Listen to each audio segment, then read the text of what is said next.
In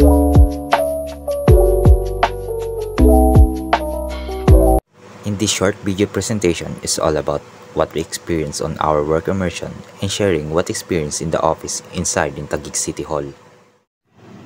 The work immersion provides us the opportunity to experience different jobs that people do. It also gives us additional knowledge on how navigate in the modern environment that we will encounter in the future workplace.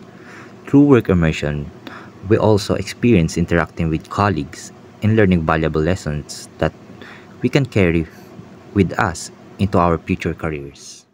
The tasks that assigned to us are encoding medicines. We put every name, address, and medicine they need so that it's easier to find it. And also verifying the medicines that patients will need and answering the telephone calls. These are the things that assigned to us to do. Natutunan ko sa work immersion ay ang pag-encode ng papel sa computer na ang nakasulat ay mga gamot na galing sa kanila mga pasyente.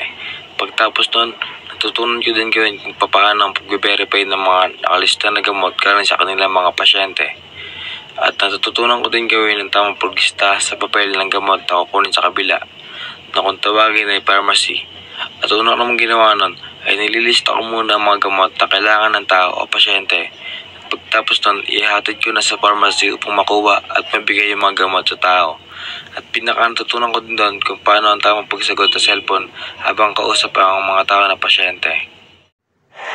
Ang natutunan ko sa encoding kung ilang gamot ang natatanggap ng mga tao at kung anong gamot ang kailangan. At natutunan ko din ang mga impormasyon dito ng pag-convert ng datos o impormasyon mula sa isang anyo patungo sa isang anyo upang maging mas madali ang proseso, pag-imbak o pag-transmit ng datos.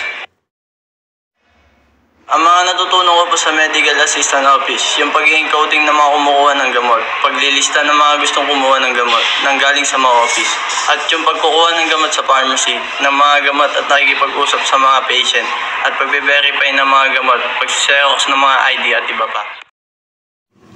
What I learned in a work immersion is how to encode correctly on the computer. At first, it was difficult for me to keep up, but fortunately, someone was teaching us how to encode correctly.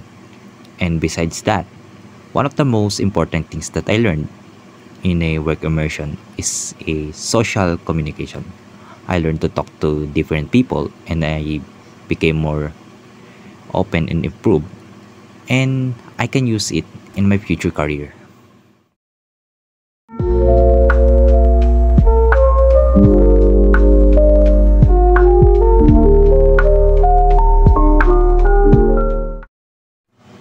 We would like to thank the one who teaches us, and thanks to Ma'am Bridget, and special thanks to the head of the Medical Assistance Office, Ma'am Elisa Mbunyi.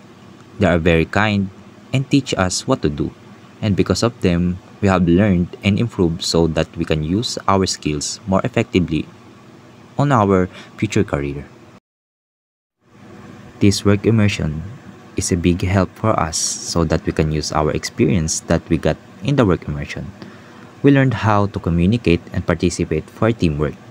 This experience is a big help for us because we can use it in the real work that we will get in the future.